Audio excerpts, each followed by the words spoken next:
In this podcast we will discuss the differences between the Asian and the Caucasian upper eyelids. Chapter 1. Background. The United States is a melting pot with people of different races living together. Presently there are approximately 7.5 million Asian American people in the United States, including 0.8 million Korean Americans. Increasingly, the North American surgeon encounters an Asian patient requesting eyelid surgery and thus encounters problems of anatomical and cultural differences. There has been a lack of information concerning the terminology and the anatomical characteristics of the Asian eyelid. A clinically known anatomical racial difference in the upper eyelid between Asians and Caucasians is apparent in the upper eyelid crease. Most Westerners regard the Asian upper eyelid as a single eyelid, without visible lid crease. However, there are three morphologic types of Asian upper eyelids. The first type is the single eyelid with no lid crease with puffiness. The second type is the low eyelid crease with low-seated, nasally tapered, inside fold type of crease, and the third type is double eyelid with lid crease parallel to the lid margin.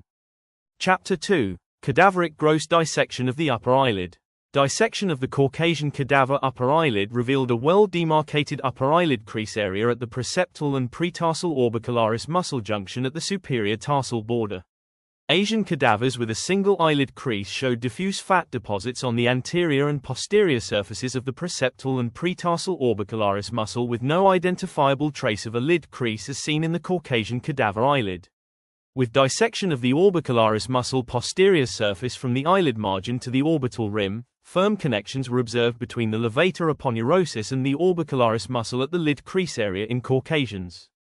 In contrast, a loose fibroadipose layer was interposed between the orbicularis muscle and the orbital septum with fat deposits on the anterior surface of the tarsal plate in the Asian single eyelid. After complete orbicularis oculi muscle extirpation in the Caucasian specimens, the orbital septum was noted to fuse above the supratarsal border with the levator aponeurosis. The orbital septum of the Asian single eyelid fuses with the levator aponeurosis below the supratarsal border, sometimes close to the eyelid margin. The levator aponeurosis is noted to attach to the tarsal plate 3 to 4 mm above the upper eyelid margin in Caucasians and 2 to 4 mm above the upper eyelid margin in Asians. In cases of Asian double eyelid specimens, the anatomical dissection findings were similar to Caucasian eyelid, except more subcutaneous and suborbicularis muscle fat was found. The fusion level of the orbital septum with the levator aponeurosis in the Asian double eyelid is higher than in the Asian single eyelid. Chapter 3. The histopathologic study of the upper eyelids. The fusion of the orbital septum with the levator aponeurosis above the supratarsal border in the Caucasian and the Asian double eyelid specimens prevents the preaponeurotic fat pad from extending toward the lid crease area. The levator aponeurosis is inserted into the subdermal eyelid tissue. In contrast, the preaponeurotic fat pad in the Asian single eyelid specimens extends closer to the eyelid margin, inferiorly limited by the low fusion between the orbital septum and the levator aponeurosis. Additionally, subcutaneous and suborbicularis muscle fat layers with pretarsal fat are noted in Asian specimens that inhibit the levator insertion into the subdermal skin of the Asian single eyelid.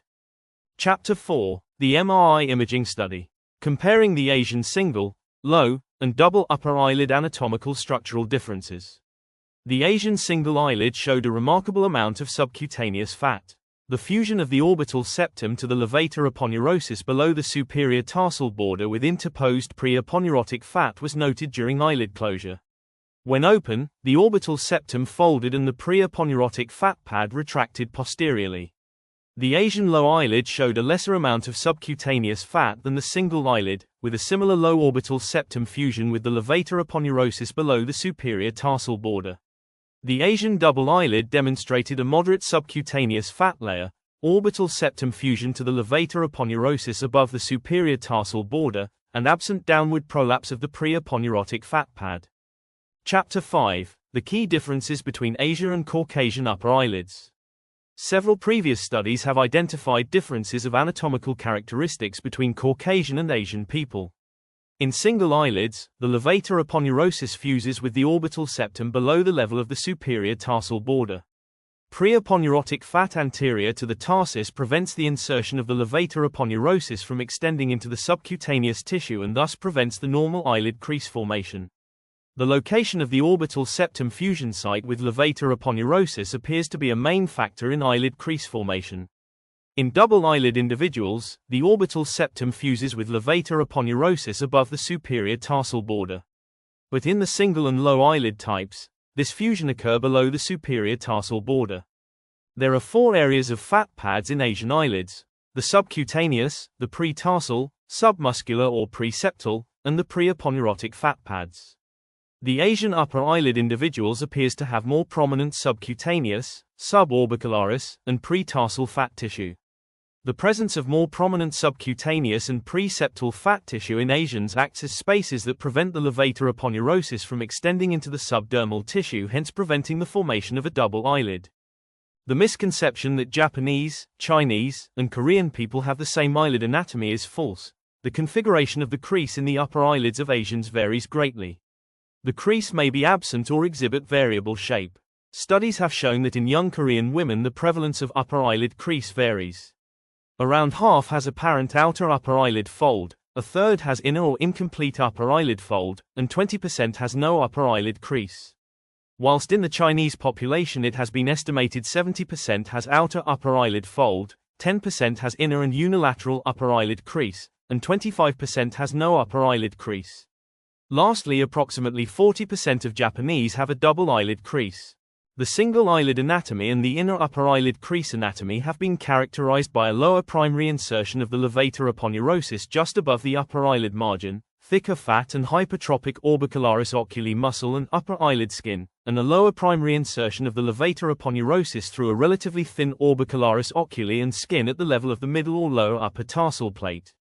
In summary, the low eyelid crease is affected by 3 factors. Firstly, lower orbital septum levator fusion site with preaponeurotic fat prolapse over the tarsal plate. Second is the thicker subcutaneous, subdermal, suborbicularis, and pretarsal fat layers. And lastly, the lower primary insertion of the levator aponeurosis toward the upper eyelid skin.